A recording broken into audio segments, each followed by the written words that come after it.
हमारे पास डायरी है, ये बिहार सरकार के सूचना एवं जनसंपर्क विभाग द्वारा जारी किया गया। इसमें तमाम जो बिहार के प्रतियोगी परीक्षा लेते हैं, बीपीएससी हो, बिहार एसएससी हो, बिहार तकनीकी सेवा आयोग हो, उन सब के नंबर इसमें मौजूद हैं। लेकिन बिहार के 2 आयोग हैं जो पुलिस सेवा से जुड़ी है, एक सीएसबीसी जो कि सिपाही भर्ती करता है और एक बीपीएससी जो दरोगा बहाली करता है। दोनों के नंबर इसमें नहीं है। ना आप सब शुरुआत करते हैं, ना आपका बिल्डिंग अपना है, ना आपने बोर्ड लगाया है, ना ही आप कोई इंक्वायरी रखे हैं, नहीं आपने सूचना अधिकारी रखा है जो सूचना दे। इसके अलावा आप न एग्जाम लेते हैं तो ना आप कार्बन कॉपी देते हैं, ना क्वेश्चन देते हैं, ना आंसर शीट जारी करते हैं। फिर से है कि आप जब मन करे आप नियम में तब्दीली ला देते हैं, टाइगर जंप पर बैन लगा देते हैं। फिर से आप ये कहते हैं कि फिजिकल बाद में लिया जाएगा, लेते हैं, उसके बाद कैंसिल कर देते हैं, एडमिट कार्ड जारी करके कैंसिल कर देते हैं। फिर से जो है आप कट ऑफ ज्यादा होने पर नहीं लेते हैं। तो किसी एंगल से मुझे लोकतांत्रिक किसी राज्य या देश का ये संस्था तो लग ही नहीं रहा है। वो पढ़ रहे हैं तो आखिर पैमाना क्या होगा कि उनका अंतिम रूप से सिलेक्शन हो, क्योंकि 10-10 नंबर अधिक कट ऑफ से होने के बावजूद भी उनका सिलेक्शन नहीं हुआ है। तो आखिर अब छात्रों से मैं पूछना चाहता हूं, आपसे पूछना चाहता हूं कि उनका सिलेक्शन कैसे होगा। और 2213 दरोगा बहाली में पूरा फिल्म दिखाएगा आयोग। जो सुनीत कुमार जी हैं वो पूरा फिल्म दिखाएंगे और सुपर डुपर हिट करवाएंगे फिल्म। नमस्कार, मैं हूं राजमोहन तिवारी और आप जुड़ चुके हैं लाइव बिहार के साथ। बिहार के सभी प्रतियोगी परीक्षाओं को लेकर सवाल हमेशा खड़े रहते हैं। बात दरोगा बहाली की भी कर लें तो 2446 जो दरोगा बहाली खत्म हुआ वो हमेशा विवादों में ही रहा। अपडेट 2213 का भी आ चुका है। तैयारी आपको करनी है, परीक्षा भी आप ही को देनी है, लेकिन सवाल बहुत बड़ा है कि इस बहाली को पास करने के लिए, इस बहाली में नियुक्ति पाने के लिए आपको क्या करना होगा, कैसे आप इस बहाली को पास करके बिहार सरकार में अपनी सेवा देंगे। क्योंकि अब तो कट ऑफ से ज़्यादा मार्क्स आने के बाद भी यह तय नहीं है कि आप बहाली कंप्लीट कर पाएंगे, आप दूसरे अभ्यर्थियों से आगे निकलकर नौकरी पा जाएंगे। हमारे साथ इसी पर चर्चा करने के लिए छात्र नेता दिलीप भी हैं और गेस्ट अपीयरेंस के तौर पर आपके चहेते आदेश पुरी जी भी हैं। दिलीप, सबसे पहला सवाल, 2446 खत्म हो चुका है, 2213 की शुरुआत हो चुकी है। बिहार एसएससी का भी एक अलग मुद्दा है। हर एक अभ्यर्थी, बिहार के प्रतियोगी परीक्षाओं का हर एक अभ्यर्थी जूझ रहा है, नौकरी पाए तो पाए कैसे। देखिए, इसीलिए हम लोग डिमांड करते हैं, सबसे पहले जो जरूरी है वह पारदर्शिता। यानी कि परीक्षार्थी को ये पता होना चाहिए कि हमने कितने क्वेश्चन का आंसर दिया है, कितना गोला रंगा है और कितना आंसर मेरा एग्जैक्ट सही है, और आयोग ने किस क्वेश्चन का क्या आंसर माना है। लेकिन ये दुर्भाग्य की बात है कि इस पर कोई पार्टी या कोई नेता बिहार में बात नहीं कर रहा है और हम लोग ये मुद्दा लगातार उठा रहे हैं। अभी बिहार दरोगा का जो जिक्र कर रहे हैं, 1717 दरोगा में भी यही हुआ था, 2446 दरोगा में उससे ज़्यादा धांधली हुई, और 2213 दरोगा बहाली में पूरा फिल्म दिखाएगा आयोग। जो सुनीत कुमार जी हैं वो पूरा फिल्म दिखाएंगे और सुपर डुपर हिट करवाएंगे फिल्म। आप इशारा समझ रहे होइएगा कि मैं क्या कर रहा हूँ। और मैंने पीटी के समय ही कहा था कि ये सिर्फ अभी ट्रेलर है और जब फाइनल सिलेक्शन का रिजल्ट आएगा तब देखिएगा कि इसका फिल्म कैसा होता है। तो अब नजर आ गया। सबसे बड़ा प्रश्न यही है मेरा कि आखिर सिलेक्शन होगा कैसे। मानिए कि जो लड़के अभी पढ़ रहे हैं, 6.25 लाख फॉर्म फिलअप हुआ है, इसमें वो पढ़ रहे हैं, तो आखिर पैमाना क्या होगा कि उनका अंतिम रूप से सिलेक्शन हो, क्योंकि 10-10 नंबर अधिक कट ऑफ से होने के बावजूद भी उनका सिलेक्शन नहीं हुआ है। तो आखिर अब छात्रों से मैं पूछना चाहता हूं, आपसे पूछना चाहता हूं कि उनका अब सिलेक्शन कैसे होगा, कौन सा रणनीति। हम लोग तो जितना तैयारी करते हैं उसमें मानते हैं कि कट ऑफ से ऊपर आप कर लिए मेरा हो जाएगा, लेकिन इसमें तो वो भी नहीं है। यही तो समझ में नहीं आ रहा कि अब कौन सा पैमाना होगा। मान लीजिए धांधली भी होती है तो कट ऑफ जितना रहता है उससे ऊपर या कट ऑफ के इतना जितना मार्क्स लाते हैं परीक्षार्थी वो सफल घोषित होते हैं। लेकिन इस बार तो अजूबा हो गया कि कट ऑफ से ज़्यादा मार्क्स खुद आयोग दिखा रहा है, उसके बाद भी सिलेक्शन नहीं हुआ है। तो वो एक तो आरसीपी टैक्स से बहाली होती है, लेकिन अब पता नहीं कौन सा ये सुपर सीएम बिहार में काम कर रहे हैं कि ये सुपर सीएम की वजह से ऐसा हो रहा है। और अब जान रहे होइएगा कि सुपर सीएम कौन है बिहार में। एक ही आदमी है जो बिहार का सबसे बड़ा शिक्षा माफिया है और सुपर सीएम बन के वो काम कर रहे हैं, और उसी के चलते ये सब हो रहा है। और उसका मकसद एक ही है कि अपने लोगों को पैसा लेके और वोटर तैयार करो, और वही काम वो कर रहे हैं और आगे भी करेंगे। तो अब छात्रों को ही सोचना पड़ेगा। मैं तो लगातार कह रहा हूँ कि इस धांधली का जहाँ भी होता है वहाँ विरोध किए। मैं कभी नहीं कहा मैंने कि पढ़ने वाले का रिजल्ट नहीं होता है। मैं आज फिर कह रहा हूँ कि कोई भी वैकेंसी आएगी कोई भी सरकार में, चाहे किसी की भी सरकार रहे, 20%, 25%, 30% पढ़ने वाले का रिजल्ट हमेशा होगा। लेकिन अभी क्या है कि 70%, 65% सीटिंग से रिजल्ट हो रहा है, आरसीपी टैक्स से हो रहा है। तो हम ये चाह रहे हैं कि इसमें बदलाव आए, कि कम से कम ऐसा होता कि 80% मेरिट वाले जाते तो अच्छा लगता, 20% सेटिंग से भी जाता तो चलिए मानते कि थोड़ा बहुत चल रहा है सरकार में। लेकिन ये तो सीधा उल्टा हो गया, 20-25% जा रहे हैं मेरिट वाले और 80%, 70%, 80% जा रहे हैं आरसीपी टैक्स वाले। तो ये सबसे बड़ी चुनौती है, बिहार के छात्रों के लिए चुनौती है कि आप वो किस तरह तैयारी करेंगे। आप कितना भी पढ़ लीजिए, आप जब आपका कट ऑफ से ज़्यादा मार्क्स दिखा रहा है, आपका सिलेक्शन नहीं हो रहा है, तो आप फिर अब क्या कीजिएगा। तो यही माना जाएगा ना कि मेरिट वाले में भी उसी का रिजल्ट होगा जिसका लक काम करेगा, लकी ड्रॉ हो जाएगा। अच्छा, जो भी समस्या अगर किसी प्रतियोगी परीक्षा से संबंधित होती है किसी अभ्यर्थी को, तो वो आयोग जाता है, आयोग से सवाल करता है मेरी ये समस्या है, आयोग उसको जवाब देता है कि आपकी समस्या कैसी है, इसका निदान कैसे होगा। बीपीएसएससी का हम बात करेंगे, पीटी में पेपर लीक का मामला आया, इसको टरका दिया गया, मेंस में भी धांधली की बात सामने आई, फिजिकल का भी वही हाल रहा, फाइनल रिजल्ट अब कट ऑफ, एक बार भी जवाब नहीं। बीपीएसएससी पर कई गंभीर आरोप भी लगते हैं, प्राइवेट जगह पर चलता है, सरकारी कार्यालय उसके पास है नहीं। 2016 में ही इसका बिल पास हुआ, 2017 से लगातार ये बहाली करा रहा है, लेकिन उसके बावजूद अभी तक उसका कोई सरकारी कार्यालय नहीं। इसके अलावा आपको बता दें कि उससे संपर्क करने का कोई भी साधन बीपीएसएससी अपनी वेबसाइट पर नहीं रखता है, बल्कि ये साफ गाइडलाइन है कि आपको किसी भी समस्या के निदान के लिए संपर्क के साधन जरूर देने होते हैं। लेकिन बीपीएसएससी के वेबसाइट पर ना नंबर आपको नजर आएगा, ना ही कोई मेल आईडी नजर आएगा। और एक हमारे पास डायरी है, ये बिहार सरकार के सूचना जनसंपर्क विभाग द्वारा जारी किया गया। इसमें तमाम जो बिहार के प्रतियोगी परीक्षा लेते हैं, बीपीएससी हो, बिहार एसएससी हो, बिहार तकनीकी सेवा आयोग हो, उन सब के नंबर इसमें मौजूद हैं। लेकिन बिहार के 2 आयोग हैं जो पुलिस सेवा से जुड़ी है, एक सीएसबीसी जो कि सिपाही भर्ती करता है, और एक बीपीएसएससी जो दरोगा बहाली करता है, दोनों के नंबर इसमें नहीं है। क्या कारण हो सकता है जी? अब पता नहीं, हमको भी नहीं पता चलता है। आज तक हम लोग भी कितनी बार गए आयोग के ऑफिस में, तो हर एक, जैसे कि आयोग में होता है कि एक इंक्वायरी होता है, या इंक्वायरी भी नहीं है, एक होता है मेल है, फ़ोन नंबर है, वो सब कुछ नहीं है, ना ही बिहार डायरी में आपने दिखाया।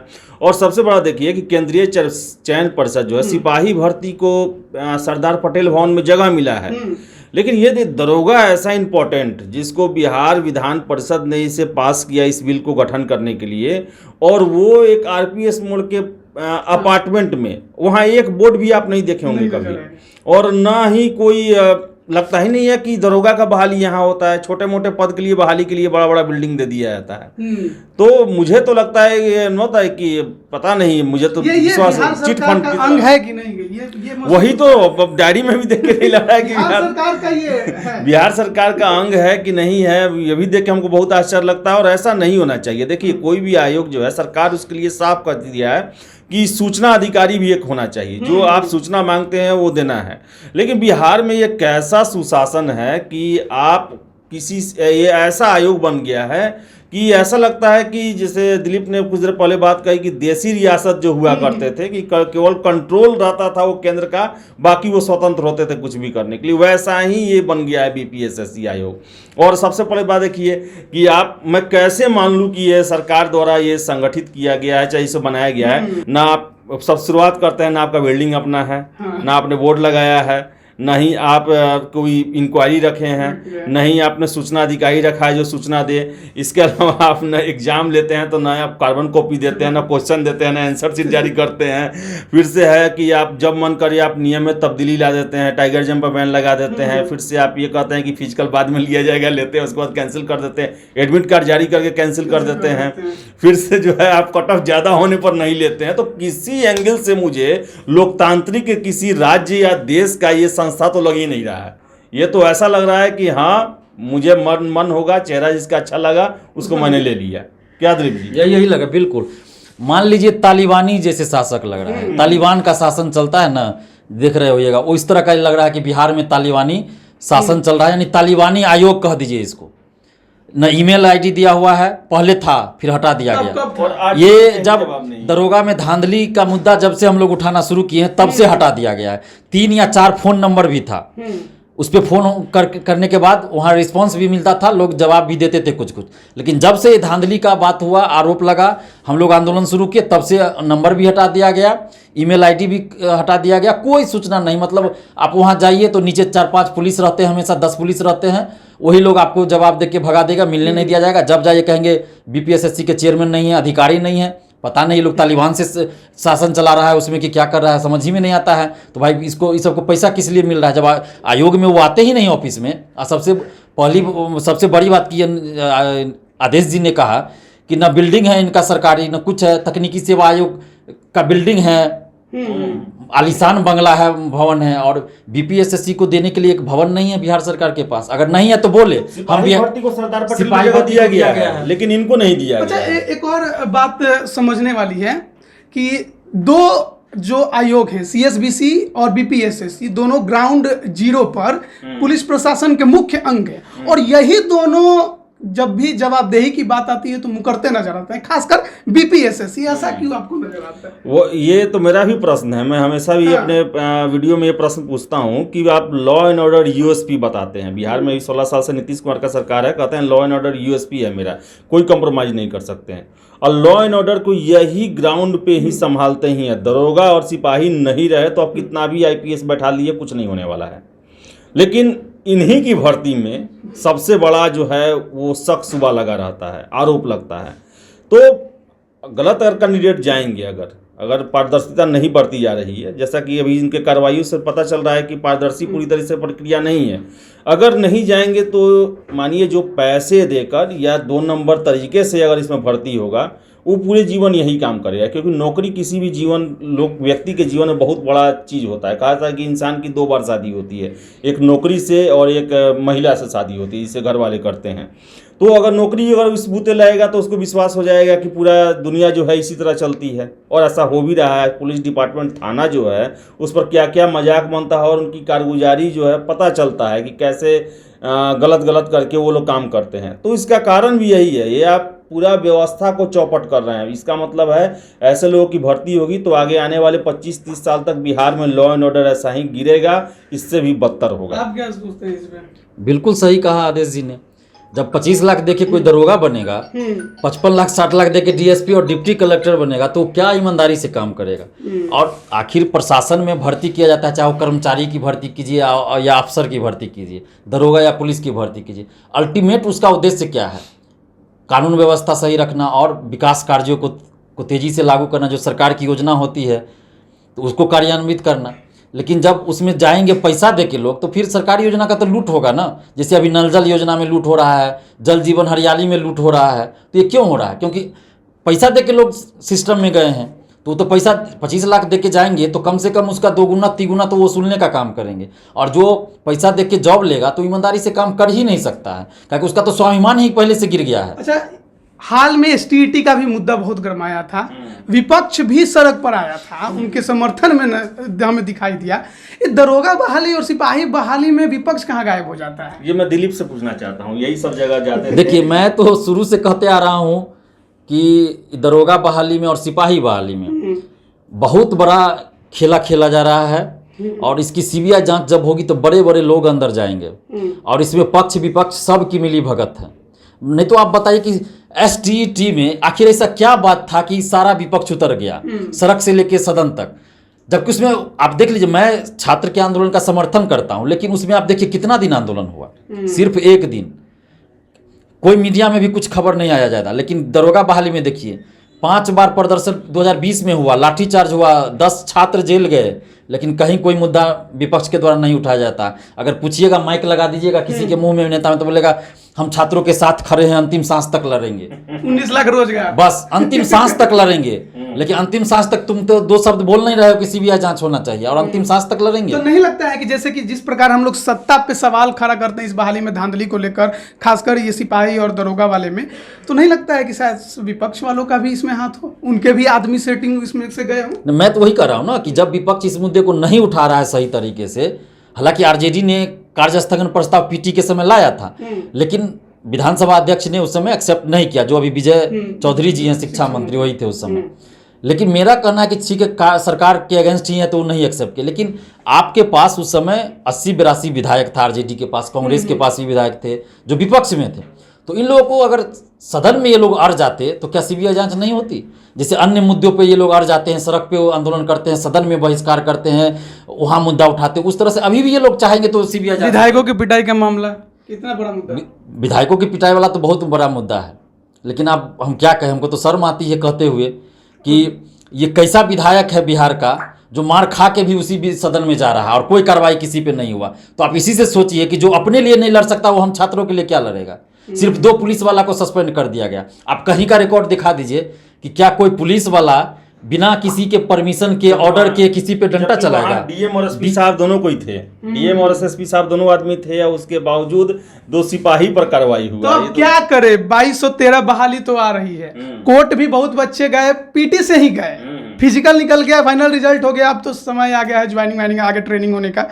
2213 नजदीक है, क्या करे अभ्यर्थी, कैसे पाएगा सिलेक्शन? देखिए 2213 है, 5 दिसंबर को एग्जाम का डेट दिया गया है, और मैं देख रहा हूँ कि 6 दिसंबर से लेके 15 दिसंबर के बीच में पटना में फिर धरना प्रदर्शन होगा, दिखेगा, फिर सड़कों पर आएंगे, जेपी गोलंबर पर पीटे जाएंगे और कुछ लोग गिरफ्तार होंगे, और ये चलेगा सिलसिला ये सही। अगर क्योंकि मुझे अब नहीं लग रहा है कुछ होने वाला है। क्यों? इसलिए क्योंकि छात्र ही एक मान चुके हैं एक तरह से अपने मन में, उनको विभिन्न वर्गों में तोड़ दिया गया है, पीटी पास, मेंस पास, फाइनल पास, फिजिकल फेल, ये इतना गुट में वो बट गए हैं और इतना अपने आप को कमज़ोर कर लिए हैं कि फिर वो देखिएगा यही खेल 2213 में दोहराया जाएगा और उसके आगे वाले प्रक्रिया में दोहराया जाएगा। क्योंकि आयोग जान रहा है कि यहाँ के छात्र जो हैं वो अपने निहित अपने पर्सनल स्वार्थ के लिए ही केवल कुछ बोलते हैं और उनका स्वार्थ पूर्ति हो जाएगा, भले ही कितना बड़ा अन्याय हुआ हो, वो उस पर पर्दा डालने का ही काम करेंगे। एक और बात सामने रखेंगे, हर जब भी स्टेप में आंदोलन होते हैं, धांधली की खबर आती है, भ्रष्टाचार की बात आती है, सब अभ्यर्थी कहते हैं कोर्ट जाएंगे। कोर्ट जाते हैं, क्या कुछ होता भी है? कुछ नहीं होता है, कभी कभार हो जाता है, लेकिन इधर तो फिलहाल 5-7 साल का रिकॉर्ड देख रहे हैं, कुछ नहीं होता है कोर्ट के नाम पे। किसी केस में न्याय मिलता है, मैं ऐसा नहीं कर रहा हूँ, लेकिन अधिकतर मामलों में जहाँ पूरे सिस्टम की बात आती है, पूरे एग्ज़ाम की बात आती है, तो वहाँ पे तो हम नहीं देख रहे हैं अभी तक कुछ होता है। लेकिन फिर भी न्यायालय है, उम्मीद तो रखते हुए ही छात्रों को जाना ही पड़ता है। लेकिन दिक्कत वहाँ ये आती है कि सिंगल बेंच आपके पक्ष में फैसला दे दिया, अब आपको सरकार को तो केस लड़ने के लिए आयोग को तो वकील की जरूरत है ना, उसको तो सरकारी वकील ऑलरेडी मिला हुआ, लेकिन स्टूडेंट को तो वकील रखना पड़ता है, उसमें पैसा लगता है। कोई भी सीनियर वकील को रखिएगा तो एक हियरिंग का 50,000, 60,000, 70,000, 1,10,000 इतना तक फी है। तो स्टूडेंट यहाँ मात खा जाते, वो पैसा दे नहीं पाते हैं। और उसके वजह होता है किसी जूनियर वकील को रख लिए, अगर पैसा किसी तरह व्यवस्था हो गया, सीनियर वकील भी है तो बहुत सारा वकील ऐसा भी करते हैं कि सरकार के पक्ष में ही हो जाते हैं, सरकार उसको मैनेज कर लेती है वकील को। हम ऐसा खुद देखे हैं, हमने बीपीएससी के केस में 64वीं बीपीएससी पीटी में खुद देखा है वकील को बिकते हुए हाई कोर्ट में, तो मैं खुद देख चुका हूं। तो सब वकील भी ईमानदार नहीं है, पैसा लेते हैं स्टूडेंट से, लड़ते हैं सरकार की तरफ। एक बार फिर से लौटेंगे कट ऑफ वाले मैटर पे। ज़्यादा कट ऑफ होने के बाद जिनका सिलेक्शन नहीं हुआ उन्हीं पर कई चर्चाएं हैं इसको लेकर कि सार्जेंट का कट ऑफ है मिनिमम, एसआई का कट ऑफ ज़्यादा होगा, इससे ज़्यादा, लेकिन कितना ज़्यादा ये किसी को नहीं मालूम है। अभ्यर्थी खुद मान लिया कि एसआई का कट ऑफ ज़्यादा होगा इसलिए सिलेक्शन नहीं हुआ, ये कितना सही? देखिए, अब कोई अपने मन से कह दे कि ये एसआई का कट ऑफ नहीं है, सार्जेंट का कट ऑफ है, तो ये कैसे माना जाएगा? आयोग ने तो ऐसा कुछ जारी नहीं किया, आयोग ने तो सिर्फ फाइनल कट ऑफ दिया है, पीटी मेंस का कट ऑफ दिया है। तो ये अपने मन से कैसे लोग मान रहे हैं कि सार्जेंट का कट ऑफ है? अगर उन्हीं के अनुसार मान ले कि ये सार्जेंट का कट ऑफ है, तो फिर दरोगा का कट ऑफ कहाँ चला गया? दरोगा का कट ऑफ पाकिस्तान की सरकार जारी करेगी, जाके पाकिस्तान में जाए हम लोग क्या कि इंटरनेशनल कोर्ट में जाए?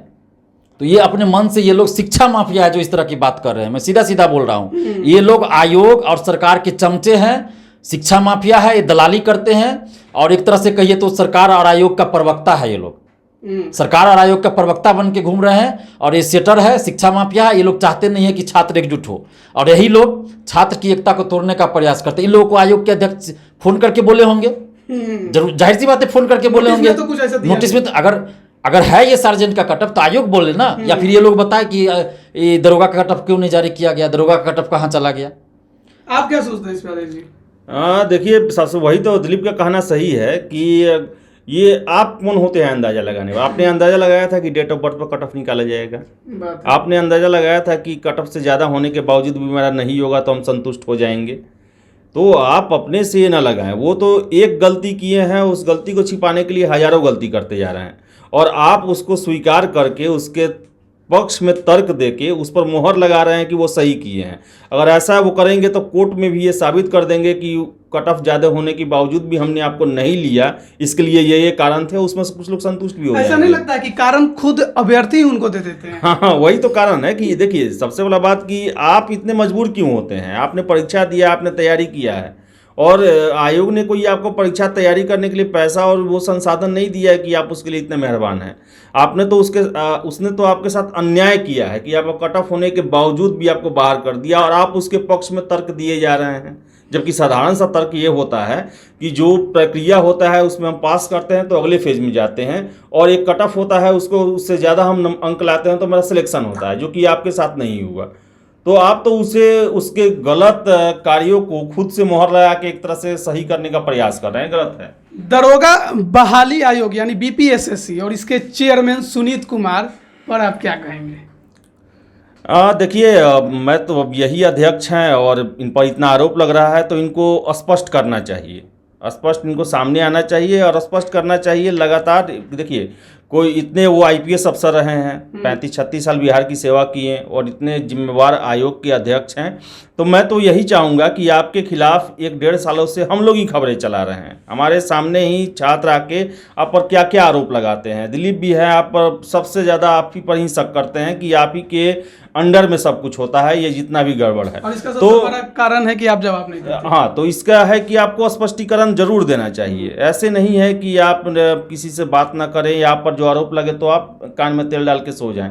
ऐसा बिल्कुल ना करें, और आपको एक पूरी प्रक्रिया को पारदर्शी बनानी चाहिए। आपको विश्वास दिलाना होगा, क्योंकि आपके खिलाफ आवाज़ें उठ रही है, और किसी के खिलाफ गलत अफवाह उठना या कोई भी आरोप लगना अगर उनके हिसाब से गलत है ये, तो उसका इन्हें जवाब जरूर देना चाहिए। मैं यही आशा करूंगा सुनीत कुमार से, लेकिन ऐसा अभी तक वो किए नहीं है, इसलिए थोड़ा दुख भी होता है। आप देखिए, मैं भी यही कहूँगा कि अगर वो ईमानदार हैं तो फिर जवाब क्यों नहीं देते हैं, और जब वो नोटिस जारी करते हैं कि सबूत है तो ला के दे, हम जांच करवाएंगे, तो जब हम सबूत ला के दिए, मोबाइल नंबर तक दिए, मोबाइल तक दिए, तो फिर अभी तक जांच क्यों नहीं करवाए? अभी तक तो कॉल भी नहीं आया मेरे पास, और 1.5 साल हो गया। तो कैसे हम समझ ले कि ये आदमी सही है? अगर आप ही को बोल रहे हैं, अगर आप सही हैं तो आप हमसे खुद सबूत मांग रहे हैं किसी चीज़ का, धांधली का, आपको हम दे रहे हैं, तो आपको हिम्मत नहीं कि आप हमसे बात भी कीजिएगा, लीजिएगा। आपके स्टाफ आके रिसीव करते हैं सबूत, उसके बाद भी आज तक कोई जांच नहीं आप करवाए, तो इसका मतलब है कि आप इसमें संलिप्त है, सीधी सी बात है। और अगर आप संलिप्त नहीं हैं तो आपके ऊपर कोई है जो आपसे करवा रहा है, तो उसमें भी आप दोषी हैं। अगर आप ईमानदार है तो आप इस्तीफा दे देते, इस्तीफा दे के आप हट जाते कि हमसे नहीं होगा ये काम गड़बड़ी वाला। तो सीधा सीधा बात है कि सुनीत कुमार जी इसमें इन्वॉल्व है। अगर नहीं इन्वॉल्व है तो अभी भी जांच करवा दें। हम लोग तो मोबाइल नंबर दिए थे पेपर लीक का, तो अभी भी जांच करवा दें, हम तो अभी भी तैयार हैं। हम तो इतना चैलेंज कर रहे हैं कि आप सीबीआई जांच करवाइए, अगर नहीं धांधली निकलती तो आप मुझे जेल भेज दीजिए ना, हम तो तैयार हैं। अब इससे ज़्यादा हम क्या बोल सकते हैं? और सबसे बड़ी बात कि आप बिहार में ही देखिए, बीपीएससी जो संवैधानिक संस्था है जिसके थ्रू बिहार के अफसर की नियुक्ति होती है, उसमें आपको क्वेश्चन दे दिया जाता है, उसमें आंसर की जारी होता है, कट ऑफ दिया जाता है, उसी के साथ मार्क्स दिया जाता है, बताया जाता है, आरटीआई का जवाब दिया जाता है। अगर कोई आरोप लगाता है तो तुरंत नोटिफिकेशन निकाल के वो जवाब देते हैं कि इस मैटर पे क्या उनका पक्ष है। लेकिन बीपीएसएससी इतना बेशरम है, इतना भ्रष्ट है कि सबूत देने के बाद भी, कितना भी आरोप लगा लीजिए, सबूत दीजिए, वो कोई स्पष्टीकरण नहीं देता, कोई जवाब नहीं देता। विधानसभा में मुद्दा उठा, अब इससे ज़्यादा बात क्या होगा? विधानसभा में मुद्दा उठा कि सीबीआई जांच इसकी होनी चाहिए, धांधली हुई है, फिर भी सुनीत कुमार ने एक शब्द नहीं कहा, ना स्पष्ट किया कि क्या है नहीं है। अभी तक नहीं कर रहे हैं। हम तो अभी भी मांग कर रहे हैं कि आप अगला 2213 दरोगा बहाली में आप अभी नोटिस जारी कीजिए कि आप 2213 दरोगा बहाली में आप ओएमआर शीट का कार्बन कॉपी और क्वेश्चन बुकलेट एग्जाम समाप्ति के बाद स्टूडेंट्स को दे दीजिएगा। उसके बाद आंसर की जारी कीजिएगा और रिजल्ट के साथ ही कटअप और सभी परीक्षार्थियों का मार्क्स जारी कीजिएगा। आप कीजिए, अभी भी हम लोग आंदोलन नहीं करेंगे, हम लोग छोड़ देंगे। हम लोग को पारदर्शिता चाहिए ना। हम पहले भी कहे कि हमको आयोग से या अध्यक्ष से कोई खानदानी दुश्मनी तो नहीं है, जमीन जायदाद का तो दुश्मनी नहीं है, और नहीं हम अपने लिए नौकरी मांग रहे हैं, ना पैसा मांग रहे हैं। हम सिर्फ पारदर्शिता मांग रहे हैं ताकि छात्रों को जो हकमारी हो रही वो उनको नहीं हो, उनके साथ अन्याय ना हो। अभी कट ऑफ से ज़्यादा मार्क्स है फिर भी उनका सिलेक्शन है। उनको इतना तो पता चलना चाहिए ना कि कट ऑफ से ज़्यादा होने के बाद भी उनका सिलेक्शन क्यों नहीं हुआ, उस छात्र पे क्या बीत रही होगी। मेरे पास सैकड़ों छात्र फ़ोन करते हैं, बहुत सारे छात्र आक्रोशित होकर बोलते हैं कि दिलीप सर हम हथियार उठा लेंगे, बोलते हैं हम जाके बम मार देंगे आयोग में। हम उसको मना करते हैं कि नहीं ये सब मत कीजिए, हिंसा नहीं कीजिए। अब बताइए, इस तरह की बात आक्रोशित होकर युवा करेंगे ही ना। अगर हम नहीं रोके उसको तो क्या करेगा। तो हम उसको रोकते हैं कि नहीं हिंसा नहीं कीजिए। तो आयोग को भी सोचना चाहिए, अध्यक्ष को भी सोचना चाहिए और मुख्यमंत्री को भी सोचना चाहिए सब बात, कि ऐसा नौबत मत लाइए कि युवा हिंसक चीज कुछ कर दे। क्योंकि हम हिंसा पे विश्वास नहीं करते, ना ही कभी हिंसा करेंगे। लेकिन पूरे बिहार के छात्रों का तो हम ठिका नहीं ले रखे हैं कि पूरे बिहार का जो 10 लाख स्टूडेंट्स है, जिसमें 6.25 लाख दरोगा का फॉर्म भरते हैं, तो वो एक एक स्टूडेंट तो मेरा नहीं है कब्जे में कि हम जो कहेंगे वही करेगा। तो उसको तो हम रोक के नहीं रख सकते हैं कभी भी। अगर हमसे कोई सलाह लेता तो हम तो कहते कि अहिंसक रहिए, कानून के दायरे में रह के काम करना है। लेकिन कोई अपने मन से कुछ कर देगा तो उसका तो जिम्मेवारी मेरी नहीं है। तो आयोग को सोचना चाहिए, इस पर गंभीरतापूर्वक सोचना चाहिए, नहीं तो फिर दुर्गति होगा, भुगतना पड़ेगा। क्योंकि अब तो हम लोग जिस रास्ते पे निकल गए उससे पीछे नहीं लौटेंगे। पारदर्शिता लाना है तो लाना है, और जब तक पारदर्शिता नहीं आएगी तो हम लोग छोड़ने वाले नहीं हैं। दिलीप कुमार अकेला भी लड़ेगा, और जब आंदोलन शुरू हुआ था इस धांधली के खिलाफ तो अकेला ही दिलीप कुमार शुरुआत किया था। उसके बाद सैकड़ों और हजारों छात्र हमारे साथ आए। तो दिलीप कुमार पीछे हटने वाला नहीं है। और ये जो सुनीत कुमार को लग रहा है, नीतीश कुमार जी को, कि जेल भेज देंगे तो दिलीप कुमार डर जाएगा, तो ये उनकी बेवकूफ़ी थी। जेल भेज के और हमको मजबूत कर दिए वो लोग। दरोगा बहाली आयोग यानी बीपीएसएससी इतना मनमानी कैसे कर रहा है, कई सवाल लगातार खड़े रहे हैं। लेकिन जो अभी हमने आपको बताया कि क्या बीपीएसएससी लोकतांत्रिक है, क्या उसके संबंध में कोई सूचना बिहार सरकार के पास भी है? क्या वो बिहार के तमाम युवाओं को जो भी जवाब, जो भी उनकी समस्या है, क्या वो देने की चाहत भी रखता है? ऐसा लगता नहीं है, क्योंकि उसके वेबसाइट पर भी कोई जानकारी नहीं है। और यहाँ तक कि जो हमने आपको दिखाया था बिहार सरकार का दूरभाष का वो, जिसमें तमाम आयोग से लेकर हर किसी का नंबर आपको मिल जाएगा, लेकिन बीपीएसएससी और सीएसबीसी के संबंध में इसमें कोई जानकारी नहीं दी गई। और ये इसी साल का है, ये पिछले साल का नहीं है। तमाम इस संबंध में हमने चर्चा की, जो कि गेस्ट अपीयरेंस थे हमारे साथ आदेश पुरी जी और छात्र नेता दिलीप भी थे। दोनों को बहुत बहुत धन्यवाद कि आप दोनों ने समय दिया। धन्यवाद। और मैं यही कामना करूंगा कि जो भी अब मुद्दे जो हम इतना दिन से उठाते रहे हैं और दिलीप हम लोग के साथ आते रहे, तो वो उस पर आयोग जरूर कार्रवाई करे और कम से कम स्पष्टीकरण तो जरूर देना चाहिए वो। हाँ, स्पष्टीकरण। लोकतांत्रिक व्यवस्था के तहत आपका गठन किया गया है, तो आप जो जो ऑब्जेक्शन है उस पर स्पष्टीकरण जरूर दें, मेरा यही रिक्वेस्ट है। आप भी आखिर में कुछ कहेंगे? जी, मैं यही आग्रह करूंगा। सबसे पहले तो आपको धन्यवाद दूंगा, आपके चैनल को, आदेश जी को, कि जहां भी आप लोग रहते हैं छात्र हित से जुड़े मुद्दों को उठा रहे हैं और आगे भी उठाएं, ऐसी उम्मीद करता हूं आप लोगों से। और बिहार के छात्रों से भी हम अपील कर रहे हैं कि प्लीज़ अभी भी वक्त है, एकजुट हो जाइए। अभी भी आप लोग पीटी वाले अलग, मेंस वाले अलग, फिजिकल अलग ऐसे कर रहे हैं, कट ऑफ वाले अलग, तो इस तरह से आप कभी जंग नहीं जीत सकते। जब अपने सिर्फ अपना स्वार्थ देखिएगा तो आप कभी नहीं जीत सकते इस आयोग से और सरकार से। क्योंकि सरकार और आयोग भी यही चाह रही है कि छात्रों में फूट डालो और धांधली करो। और अभी आप लोग बीपीएसएससी अलग, सिपाही भर्ती का अलग, शिक्षक बहाली अलग, दरोगा बहाली अलग, बीएसएससी अलग, तो बीपीएससी वाले अलग, तो इस तरह से नहीं होगा। और इसीलिए हम दिन रात ये प्रयास कर रहे हैं कि सभी परीक्षार्थी एकजुट होइए, और सबसे जरूरी यही है, तभी हम लोग ये जंग जीत सकते हैं। सभी परीक्षार्थियों का एकजुट होना ये भी जरूरी है, क्योंकि अधिकतर जो अभ्यर्थी होते हैं वो सभी एग्जाम्स देते हैं। ऐसा नहीं होता है कि जो उसका तैयारी कर रहा है वो केवल उसी का एग्जाम दे रहा है, वो सभी एग्जाम देते हैं। और सभी में अगर सवाल खड़े होते हैं तो आपको एक प्लेटफॉर्म पर आना बेहद जरूरी होता है, ताकि आपकी जो सवाल है, आपकी जो समस्याएं हैं वो आयोग तक भी पहुंचे और सरकार तक भी पहुंचे। तो एकजुट होना बहुत ज्यादा जरूरी है, जैसा कि आदेश पुरी जी ने भी कहा और छात्र नेता दिलीप ने भी बताया कि एकजुट रहिए, एकत्रित रहिए और संघर्ष आपको करना पड़ेगा। घर पर बैठे आपको हर चीज नहीं मिल सकती, तो जुड़िए अपनों से और जो आपके लिए लड़ रहा है उसके साथ खड़े रहिए। तमाम अपडेट हम लगातार आपको दरोगा बहाली या अन्य तमाम जो भी बिहार के प्रतियोगिता परीक्षा होती है उस पर भी देते हैं। और इसके अलावा अगर कहीं कुछ खबरें ऐसी आती हैं जो आपके हित में नहीं होती हैं, आपके खिलाफ होती हैं, तो उसे भी चलाते हैं और आगे भी चलाते रहेंगे। आप बने रहिए लाइव बिहार के साथ। आप सभी का बहुत बहुत धन्यवाद। लाइव बिहार यूट्यूब पर सब्सक्राइब और फेसबुक पर लाइक जरूर करें।